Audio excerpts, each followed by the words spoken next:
I'm going to do my best to give you what you've come here for.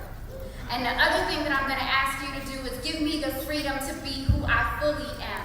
Because oftentimes I'm Rahel Testimony, I'm a journalist, a publisher, but I'm also Ra.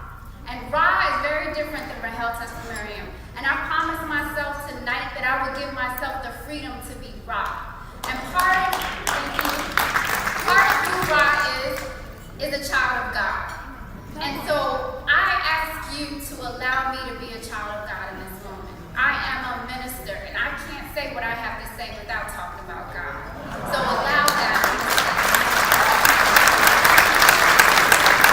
I also ask you to give me permission to be creative. And what I learned about myself, I speak all over this country. I find that I'm often scripted, and what I realize is, by nature, I'm a poet. I'm a spoken word artist. So I'm going to do for you what I have not done in years. And I'm going to bring my art to this moment and share with you my power of oratory, because it's the tradition that Dr. King was birthed out of. So, let us begin. I'm challenged to speak on the theme of dream forward. Dream forward. And so, of course, I wondered, why me? Why me in this moment, in this time, do I get to speak on this dream forward theme? And I realized I get it. It's because I'm a dream chaser.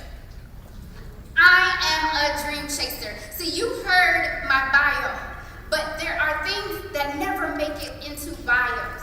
And those are the things that have made me the person selected to be here today. The things that you will not read about, the things that Reverend Waters didn't talk about. And that is the fact that, yes, I was born in a war-torn country. I was born in Eritrea when they were at war with Ethiopia. Yes, I came here on a 6-month visa only for my sister's wedding. I was to serve as the flower girl on my sister's wedding and go back. And they tell me that at the age of 4, I told my mother I did not want to go back to the land with chika on the ground. Our native language is Tigrinya. Chika means dirt. And I didn't want to go back to the land with dirt on the ground. So at that point, my visa expires. I enter public schools in the South Bronx. I am officially an illegal, undocumented immigrant. And oftentimes when you think of immigrants, you don't think of black little girls. But this black little girl was an undocumented immigrant going through public schools, fearing that one day maybe someone would find out and I would not be able to continue my education. But thank you, by the grace of God, I did. And I went from public schools, yes, all the way to Stanford University, full ride, yes, thinking that I wouldn't be able to pay for it. Thinking that I would not be able to pay for it because I am a child of immigrants. I'm a child of people who were soldiers in war. My brother was 14 years old holding an AK-47. My sister was a nurse hoarding medication for soldiers. That is my family, that is my background, and I took that with Stanford with me, I took that to Yale with me. So I am a bona fide, certified, organic dream chaser. Okay?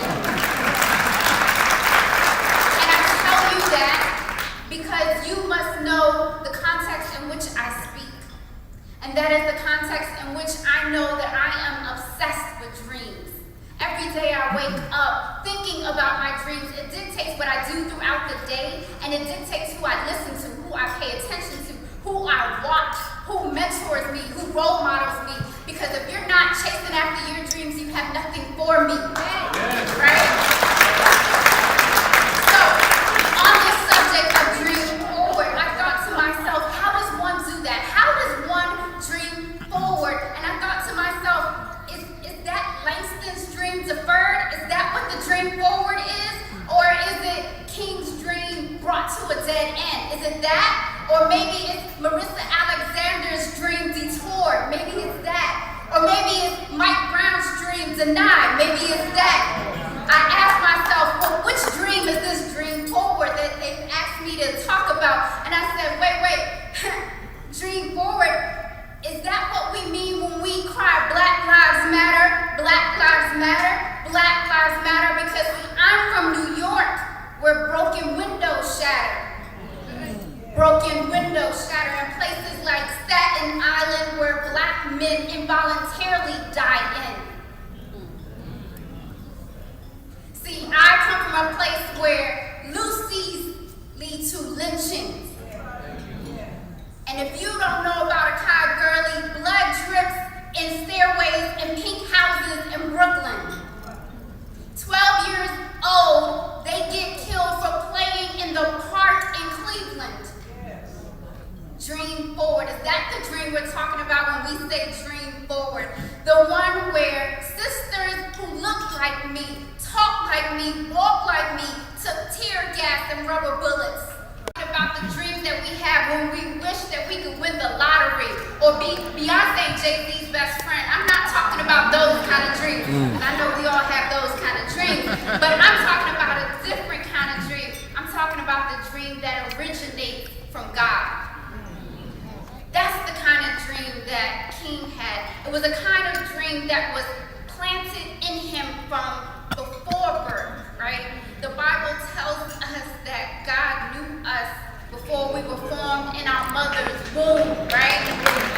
So if God knew us before we were formed in our mother's womb, that means that God knows our dreams before we are formed in our mother's womb. That dream that King had was planted in him. And the thing that's so powerful about that, in the same way that I told you I would not return to a retreat, I believe to this date, that was a dream planted on the inside of me.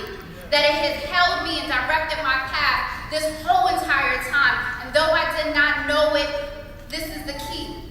The world didn't give it to me, the world can't take it away. Right? The world didn't give me this dream, the dream where I look at my name under a picture of Martin Luther King. The world didn't give me that dream and the world can't take it away. That is a dream that God planted in me before I was even born. And so I realized there are dreams that God plants in us to communicate a divine will, a prophetic vision. It moves the community closer to where God would have it to be. And that's the kind of dream that MLK had, right? And see, those kind of dreams, they operate in defiance of the present. They don't want to limit themselves to what is in front of them, to the present. They are in pursuit of the not yet. And see, the thing about dreams that are planted in us from God, we have to speak them into existence. See, there is power of life and death in the tongue, right? So I think about Malcolm X, whose dream was killed by a teacher telling him a black boy could not become a lawyer. So one word killed Malcolm X's dream of becoming a lawyer. It was the N-word. That one word killed Malcolm X's dream. And so I thought about the power that people have to kill dreams by what they say. And so then I said, well, wait a minute, that means that just like King spoke his dream into reality, maybe we have the power to speak our dreams into existence, into reality. And that made me think about the most powerful dream that was ever birthed through the power of words. And it took me to Genesis where it says, everything was formless, everything was empty, everything was void, everything was black, nothing was in existence. And God said, let there be light. Let there be light. And that said to me, so we have the capacity to birth things through the power of our words, to birth dreams and change and alter reality where nothing else exists. See, dreaming forward is a refusal to be silent. It is an insistence on speaking. And so, as I move through this, because I know you want to get back to your dessert. See, the thing about the refusal to be silent is there's a threat whenever there is defiance, right? The threat of being arrested. The threat of going into poverty and not being able to pay your bills, the threat of reputation attack, the threat of loneliness. There is always a threat when there is defiance. And so you know what that means? That means the dream has to be protected. Because anything that faces imminent and constant threat must be protected. And so I thought about us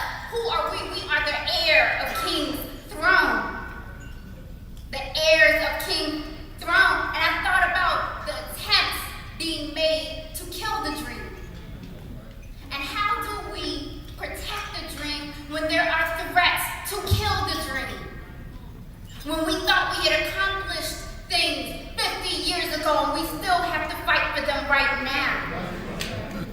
And so I realized on a very personal level, it requires guarding the doors of our minds and our hearts. And you may ask, what do our minds and our hearts have to do with protecting the dream? And then I realized there are two kinds of dreams. Night dreams, and what's the other dream? Daydreams. Night dreams and daydreams. So night dreams, they are birthed in the day. How is that? Everything that we think about during the day determines what we dream about at night. What you listen to, the music, the images that you see, everything that you consume, everything that goes inside of you is what you're dreaming about at night. So if you want to control your dreams, you control your thoughts during the day.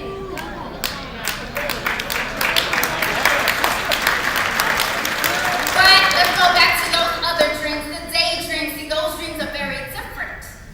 Why? Because they're not housed in the mind, they're housed in the heart.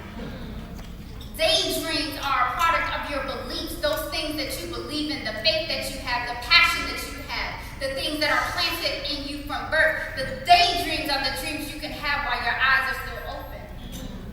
Right? And so I thought about the fact that it says your treasure is where your heart is. Your treasure is where your heart is. And if your daydreams are birthed in your heart, that means that your daydreams rest in your heart, and your daydreams are where your treasure is. And everything that has brought me to this moment is a result of me pursuing my daydreams, not the night dreams. So I encourage you, in guarding your mind and guarding your heart, to guard your daydreams. Fight for your daydreams, because wherever your daydream is, if you go in that direction, that is where your treasure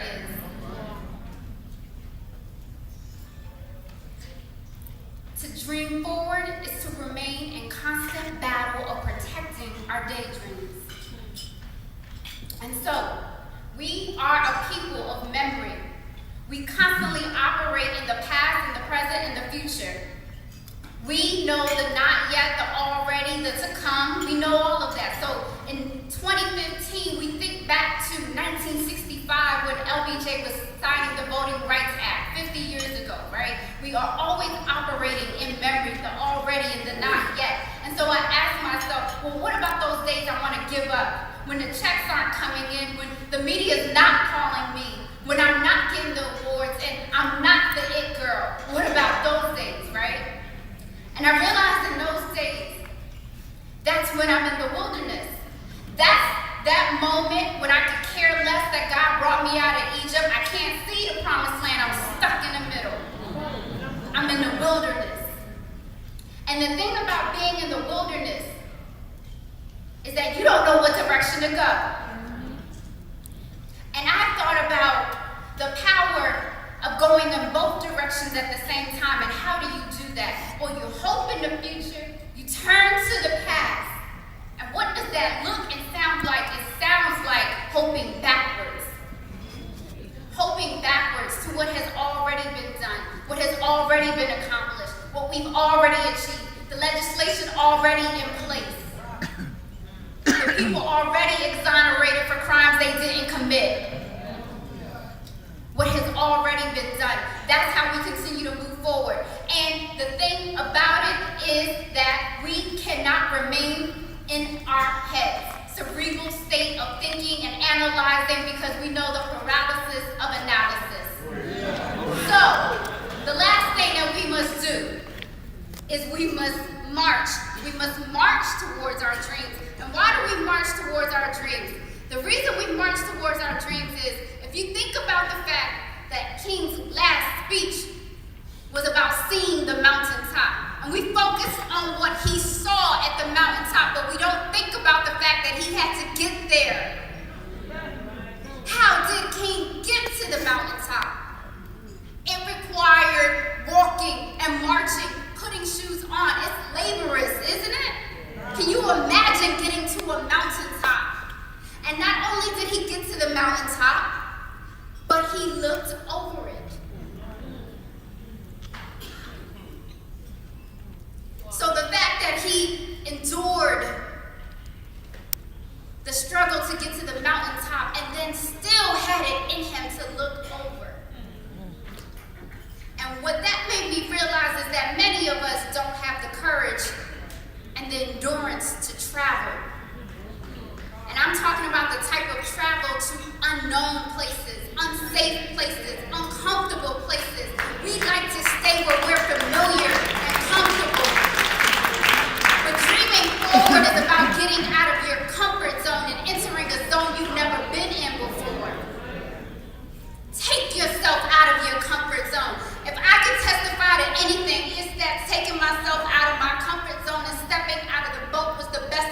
have ever made in my life. It is why I stand before you today.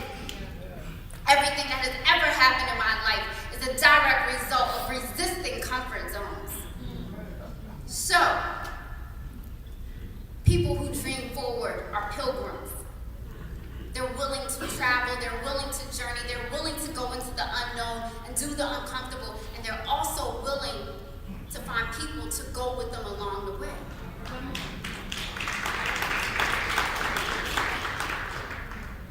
One of the biggest blessings of my life is not only what God is doing in me, but it is what God is doing for others on behalf of me and through me. One of my good friends told me, when you find your voice for help, you are not finished. It is your duty to find your voice so you can help others find theirs. I stand here today in hopes that you'll find your voice because of something that I said. So, this brings me back to where I started. How did King do it? How did King do it? And I realized he did it the same way that we do it. He did it the way that we have always done it. King did it with faith in his heart. And the one fear I have about my generation and where we are, though we're radical, we're revolutionary, we're freedom fighting, we are walking from a space of intellect and not faith. And that will only get you so far. And it is my hope that we will know our limitations and lean on a power greater than us. It is also my hope that we will understand our limitations and rely on the elders who came before us. Because one thing that I am seeing is tension and pulling and struggling between the elders and the young people, and my hope is that we would dream in community. Yeah. What is my dream in isolation? It is faith in our hearts. It is the image of the impossible in our minds. It is a charge in our hands. It is a walk and step in our feet. It is an unrelenting conviction in our eyes. We dream forward through the words that we utter. We dream forward by hoping backwards. We dream forward by moving forward. We dream forward by birthing our wildest hopes, and we protest and walk this tightrope, and we shut it down. We black it out, and we spend not one dime. We dream forward. We dream forward not only because Black lives matter, we dream forward because Black dreams matter. We dream forward because this is the date that has been destined for us. We dream forward because we have already been to the mountaintop. We have already looked over. We have already seen the promised land. We are here now for a different reason, not to see the promised land like Joshua and Caleb did. We are here to claim the promised land.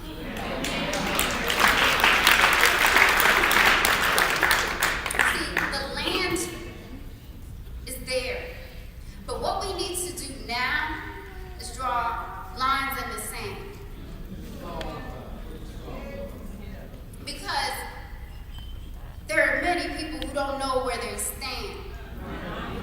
And I'm here to tell you, we either stand in solidarity or you're standing in the way.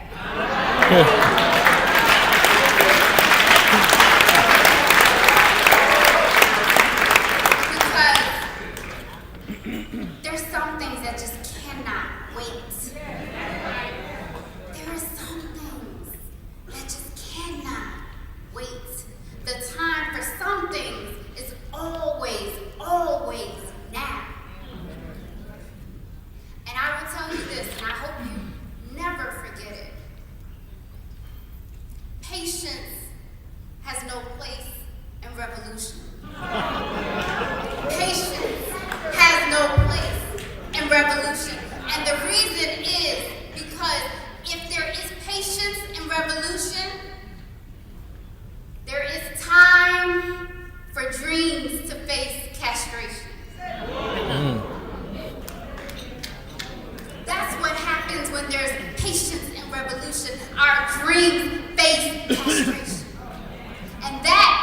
is the moment that we are in right now. So if you didn't understand the urgency of now, that is the urgency of now. So, in conclusion, I am going to challenge you to stand up.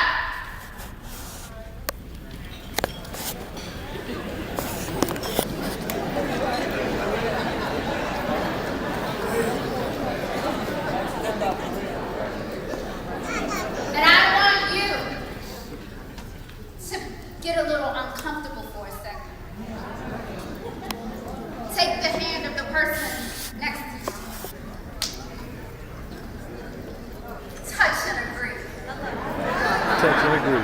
Touch and agree. And I want you to say, and they may seem like very simple words, but they are transformative if you really believe in them. I want you to say, I believe in you and me.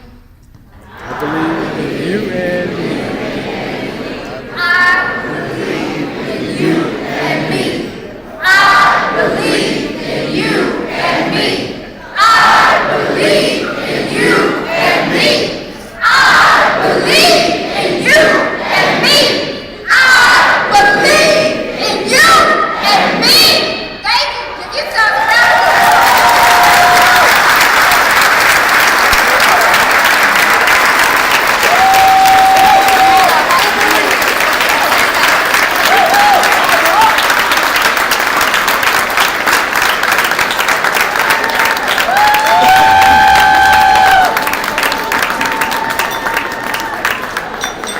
For your hospitality. I am in love. I do not want to go back to New York City. Not only because it's cold, but you all have more space, and space is a struggle in New York City. So if I could take my hotel room with me, I would. If I could take the weather with me, I would. And if I could take your food with me, I would. I am in love with Dallas.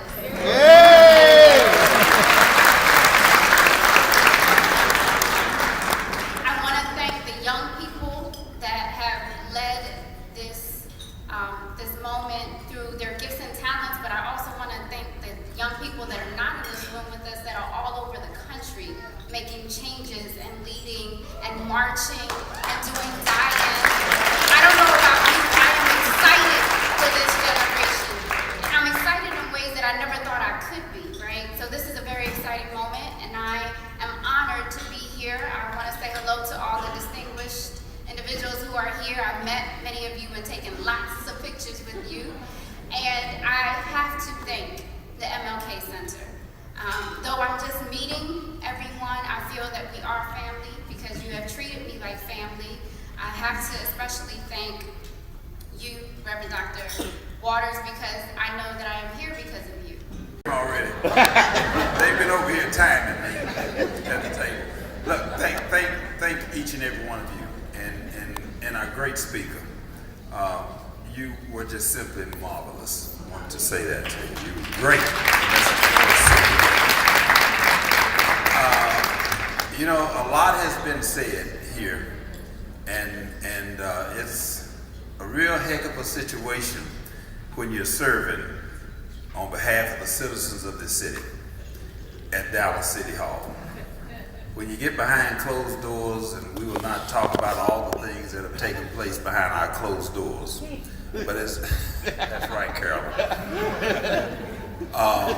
When you're working on behalf of the people and you're doing all the right things, a lot of times you have to take a lot of abuse, a lot of racist comments that folks say about you, because you're only focused and you're committed to doing the right thing. But as I reminded people, my back is not bent, and I raised plenty hell and dare anybody to say something about it. That's why you see things happening. That's why you see progress. I do not believe that we should be the southern sector. Why is it that we have to be the only sector in the city of Dallas. You haven't heard nothing about the northern sector, you haven't heard nothing about the eastern sector, you haven't heard nothing about the western sector, but you're hearing everything about the southern sector. I want you all to understand the fights. I want you also to understand, as it relates to Oak Cliff, well, you hear everything about Bishop Arts. Now, I'm not mad at the people that live over at Bishop Arts. Don't y'all get me wrong. I'm not mad at the folks that live in Kessler Park. But when something go wrong over at Bishop Arts, Kessler Park, they identify that. But if something go wrong over in Bonton, or if something go wrong over at Cedar Crest, if something go wrong over at South Oak Cliff, if something go wrong in Sinking Hills, if something go wrong over by Paul Quinn, if something goes wrong in Pleasant Grove, all of that is South Dallas. I have to wonder, why is it that Highland Park is still Highland Park, Kessler Park is still Kessler Park, Lake Highlands is still Lake Highlands, University Park is still University Park, but all of everything south of 35 is South Dallas. I say that because here's the deal. When the money goes down during budget time, and we're cutting up the money, and we're fighting and we're struggling trying to get this money, well, when they decide to do the great things that we did at Bonton, led by Councilwoman Carolyn Davis, we did great things over there. And they do a little something over at Frazier Court. We did great things over there. Well, they credit that with the southern sector. So now they did that for us. Thank you all for doing that for us. But now when the money is meant to go to Bishop Arts, I'm not mad at Bishop Arts, don't get me wrong, but it went directly to Bishop Arts. I need money for South Dallas, for Oak Cliff, for South Oak Cliff, for Pleasant Grove. We can identify where that money comes. But if we just let it go to the southern sector, and it wasn't but $1 million, and me and Tanel and Carolyn and Von Seer, we hollered and screaming trying to get some money so that we can do some things over at Redbirds, Bonton, Paul Quinn, Cedar Crest. We only have a little bitty pot of money to fight over. So when you talk about equality, that's where we are. I'm going to stop here now because I don't want to make too many people mad. But I want to do something, and I want to lead the way, and then I'm going to graciously and very proudly accept this award tonight. But it's about leadership. Let those freedom riders back there stand up. Freedom riders, would y'all please stand up and remain standing. Now y'all just remain standing because on March the 6th, you all are going to Selma and to Montgomery, Alabama.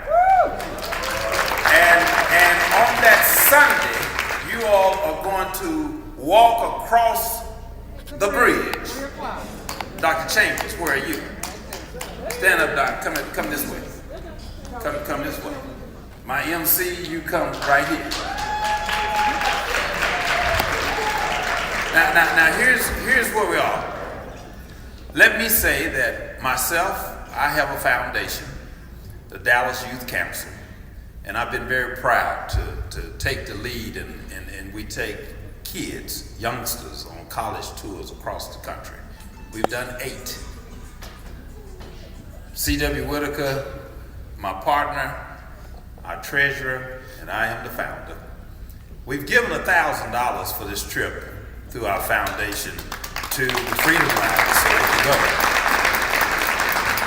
But you know, after hearing tonight, Dallas Youth Foundation, we're going to give you another $2,500. Got the check right here.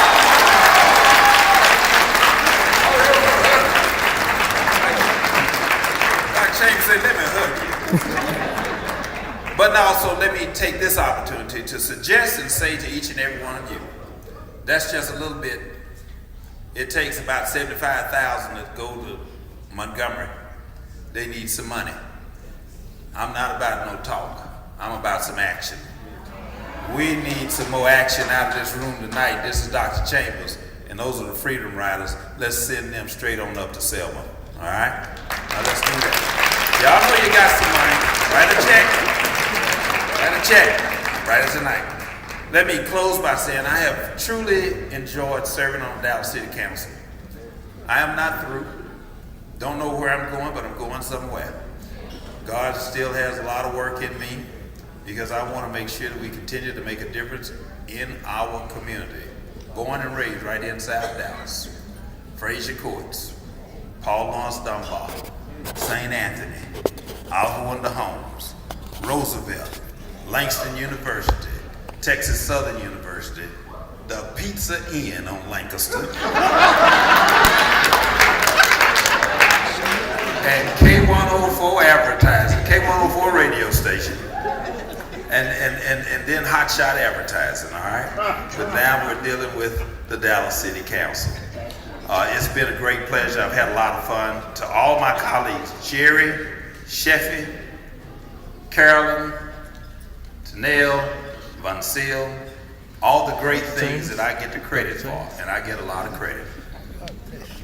I had their votes every time I put an issue out on the table. So I want to say thank you all, because my success is because of your support that you all have given me. Everything but them plastic bags. I want y'all to look at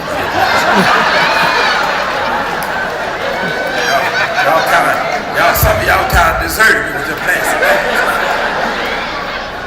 But as I take my seat, that is a factual ordinance and a law now. And you do not have to pay that 5 cents.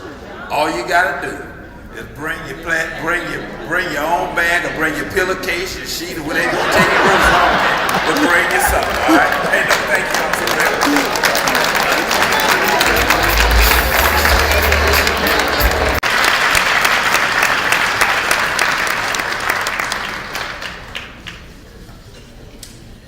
I want to thank each and every one of you for coming out this evening. I want to thank my late mother, Lena Mae Smith, for giving me life. There was something that was born in her womb, and it was a little poor girl named Carolyn R. Davis. That's right. My grandmother raised me in a little town called Frankston, Texas. Grandmothers was good grandmothers back then. Grandmothers would put you on the hips, on the legs, on their back, and yet they could cook, clean, and do everything on one hip that you was on. I come from a strong background of African Americans, aunts, my Aunt Patty, my Aunt Janie. All of my aunts are now deceased. I only have one left. But they always told me to strive for the best. My mother used to tell me, only what you do for Christ is going to last. And she also told me it doesn't cost you anything to be a lady, Carolyn. Stay there at every cost of your life. Never make no one make you drop to be less than a lady. But the strong females in my family also taught me to fight for what's right. Stand up for what's wrong. And I think I have done that on the Dallas City Council. I stand up for what's right, and what's wrong, I'm going to speak my mind. And you know, it has paid off. I owe no one nothing. I owe no one nothing. I want to thank my colleagues. Mr. Allen Stan, thank you, Mr. Allen. Thank you, Sheriff James Stan. Thank you, Sheriff. Thank you. Mr. Caraway, my brother Stan, thank you, Mr. Caraway. Janelle Atkins Stan, thank you, thank you. And let's give them a hand as well. We have not all agreed on everything on the agenda, but at the end of the day, we're able to come together and still talk to one another. Isn't that a blessing? I want to thank our County Commissioner, John Wiley Price. Thank you, John. You've been strong in our representation. Don't think we don't appreciate you. Senator West, thank you for being our senator. Thank you. Thank you. It's not easy all the time. Being black in America ain't easy. And you know, we have to understand who we are, where we come from, and where we gotta go. This is Dallas, Texas, part of the South. Part of the South. We have to ask ourselves, have things changed in 50 years? I don't know, but I do know. The struggle still continues. The struggle still continues. The struggle still continues. But at the end of the day, I do know only what I do for Christ is going to last. Reverend Holmes once did a sermon at St. Luke United Methodist Church, and I never shall forget what he said.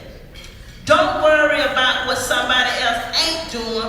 What are you doing to make a difference in your community? And one day, as I was coming from church, on a Sunday, there was a little old lady, and she was just foaming out the mouth in South Dallas. It was about 98 degrees.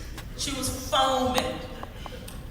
I pulled over, I turned my car around, and I said, what is wrong? She said, I am hungry. I'll do anything for some food. Well, I went on up to Minyard Food Store, bought her some water, bought her some bread, I bought her some lunch meat, I bought her some tomatoes, some apples, about $35 worth of food. And Lord, I got in my car and I was rushing to get back to her. She was still there foaming. She was so weak, she couldn't even pick up the bottle of water that I had bought for her. I held her head and I drank this. And somehow strength started to build back up in her. What did Reverend Holmes teach me that Sunday? Don't worry about what somebody else ain't doing. What did I do when I saw that lady standing on the side of the street in South Dallas? I made a difference in that lady's life. I fed her. And sometimes we got to help each other. We don't do a good job of helping each other. We're still in the gossiping business. And we got to get out of that business and get into the helping business. So as I take my seat, I hope and I wish you well. This is my last term on the Dallas City Council, but I have tried to do my very best to represent a city that I love first and a community that I show enough love. South Dallas, Texas, and don't you forget that.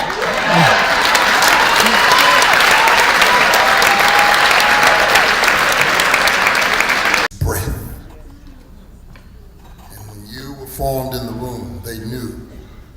bringing forth new breath. And so we thank God for you. Thank you for your courage. Maya Angelou said that the one thing that's missing in this country is courage and observation. And talking about Dr. King requires demonstration. And so I was glad to finally hear Selma tonight, because it appears as though we've talked all around Selma. And Selma wasn't about Dr. King. It was about Hosea. It was about C.T. Vivian. It was about Jackson. It was about a movement. And that's what I heard you say loud and clear tonight. To Trustee Bernadette Nadal, I want to thank you publicly for your courage. Because, you know, we sitting here talking about courage. I want to thank you. Senator West is going to have his hands full like he's never had before in the state legislature of Texas. But keep in mind, this is the same state that a few years ago took $5 billion from public education and then turned around and gave $3 billion back and acted like everything was okay. Public education is under attack. Senator, that's going to be a real fight going forward. And so, as we remember Selma, people talking about I am everybody else. We need to say tonight very loud and clear, I am Selma. I'm here to present the nominees for the corporate award. The nominees are Reliant Energy, Bank of America, Capital One, and Wells Fargo. This year's 2015 corporate award goes to Reliant Energy.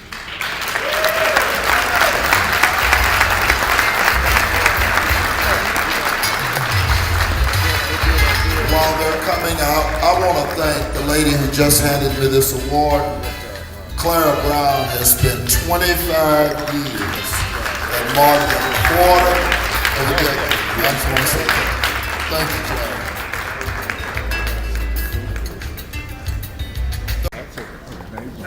Let me just say a month ago, and I support, and I want everybody to support Southwest Cinema. Make sure you do that. But let me just make one statement that I think is appropriate for the night. A couple of months ago at Southwest Cinema on a cold Saturday morning, at about 5 o'clock in the morning, there were 2,000 people lined up outside of Southwest Cinema. It made the news. There were 2,000 people out of Southwest Cinema lined up early in the morning, waiting to get this certificate. 2,000 people, Southwest Cinema, lined up 5 o'clock in the morning, waiting to get this certificate. What was that certificate? It was a certificate to buy some $185 Air Jordan tennis shoes. If only, as we celebrate this weekend, if only those 2,000 were lined up at the Oak Cliff Sub Courthouse ready to vote, we could change things in this city, all right? I just thought it was appropriate for me to say that. 2,000. 2,000. All right, I'm here to present the nominees for the Volunteer of the Year Award. The nominees are Lillian Tarkington, Rodney Neelam, V. Jackson Haywood, Yvette McCree. All right, let me open up this window. Hold on now. And the winner is, what you got? The winner is V. Jackson Haywood. V. All right. Come on, V.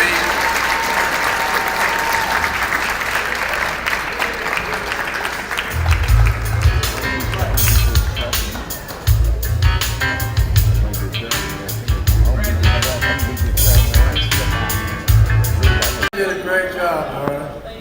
You've done a great job on the city council. I'll tell you, this council came together back when we all came on together. I believe there was 7 spots open, and we've worked together ever since. And I'll tell you, our main objective was to make Dallas, Dallas, and that means bringing South Dallas into Dallas. And we've done a great job doing that, I think. We've got lots more to do there, and when we talk about Dallas, we talk about all of it now. Not just North Dallas, not East, West, it's all of us now. And I believe the things we've done down there show you what is going on. We've built the horse park, we're building the golf course, we've done the Audubon Center, we've got University of North Texas, and who knows what more. This is the only place we've got to go. And we've said it from the beginning. You've heard council after council say we're going to go to South Dallas. But guess what?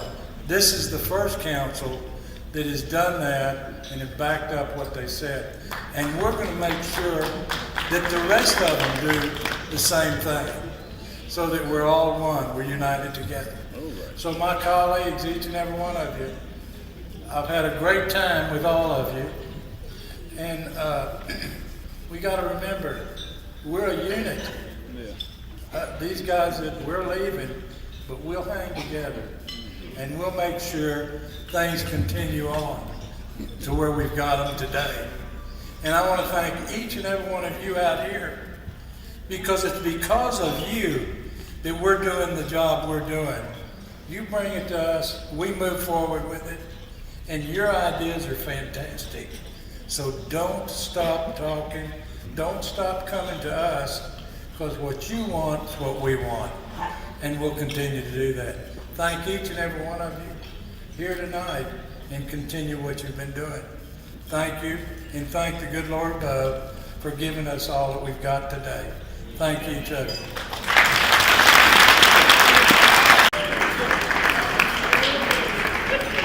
I said to her, she is going to come up here with me. I love her. I don't know her, but I know you now. This young lady is 33 years of age.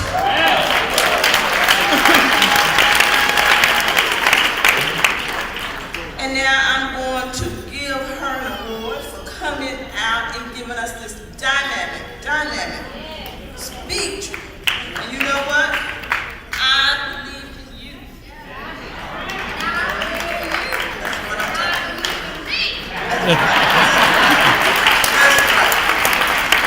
So I'm so excited that you came to Dallas. I'm so excited that you spoke here at the Martin Luther King Banquet, my sister. And for the Freedom Riders, stand up. Stand up. Proud of our men. Proud of our men. Hold that, my brothers and sisters.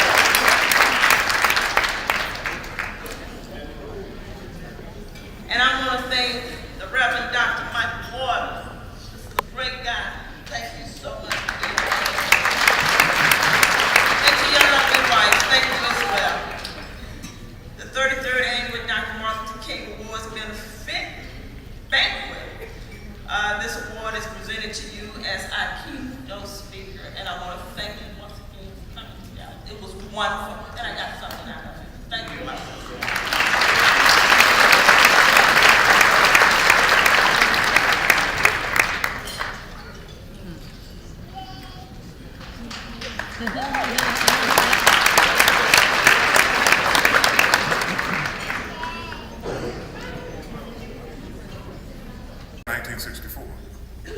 And many people now just take it for granted. What would Dr. King say about dreaming forward when we don't even use the tools that past generations have fought for, died for, and being able to dream for? Public education is definitely going to be a big issue. Not only that, issues in criminal justice. Jerry, you're right. As it relates to payday lending, we're going to make sure we hold the line on that payday lending too. And also, amen. I know Dr. Freddie Haynes is going to be right down there testifying. Amen. Okay. And so there's still a lot of work to be done. I hope that you will join with me in making certain that we get body cameras for every police officer in the state of Texas. Let me discharge my responsibility. The nominees for the not-for-profit award, Newell Bethel Baptist Church, Be Covered Texas, the Legal Aid of Northwest Texas, and the Family Place. The winner is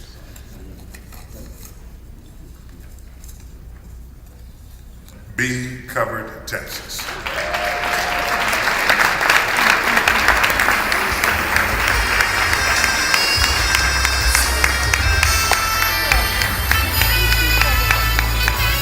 Be equal, but the money is not equal. When I ran for city council, the first thing I said, I don't owe anyone anything. I don't feel like you owe me anything. It was a blessing just to serve the city of Dallas, but also the blessing to say that you are the city of Dallas. You and each one are you the city of Dallas. It's your responsibility to make sure the South is 85%, the North is 15%, and what? It's your responsibility to do that. And how do you do that? You got to work together. When you vote, we all vote the same. We vote for the same thing, but sometimes we don't go to the poll to vote. And we gotta learn how to go to the poll and vote. We have an election coming up. There is 4 African American districts coming up, and my 2 colleague districts, Jerry Shep, coming up. We should have a great freshman team going into City Hall, working together for the entire city of Dallas, not just one part of the city of Dallas. And I look here today in this lovely hotel, beautiful hotel. I wish I had one in the south of Dallas. I'm not going to be your keynote speaker. It's going to be short to the point. I'm going to tell you straight up, it's been an honor. It's been an honor to serve with these 6 senior city councilmen that will be leaving here at the end of June. It's been an honor. Carolyn said a lot of times we don't always agree. And quite frankly, there's times that we get behind closed doors and we'd have some pretty strong, hard arguments at the end of the day. But when we walked out of there, we walked out as friends. We walked out as friends. The relationships that I've developed with these colleagues of mine will last a lifetime. Invaluable relationships. And all I hope is at the end of the day, our efforts have made this. Stand up, doctor. He is my district. Say hello to my alpha brother and all to my alphas out there. Because Dr. Martin King was alpha. Just in case you didn't know that. We started a whole generation. I'm here to present the nominee for the Community Service Award. And I gotta come get you. The nominees are Seattle Best Coffee, All of y'all want to come to the Omega Chat. Emergency Ice, I kept you clear. TXU Electric, 10, and 11. Apple All of Energy. y'all want to come to the And Omega the Chat. one- Here's it. I kept you. He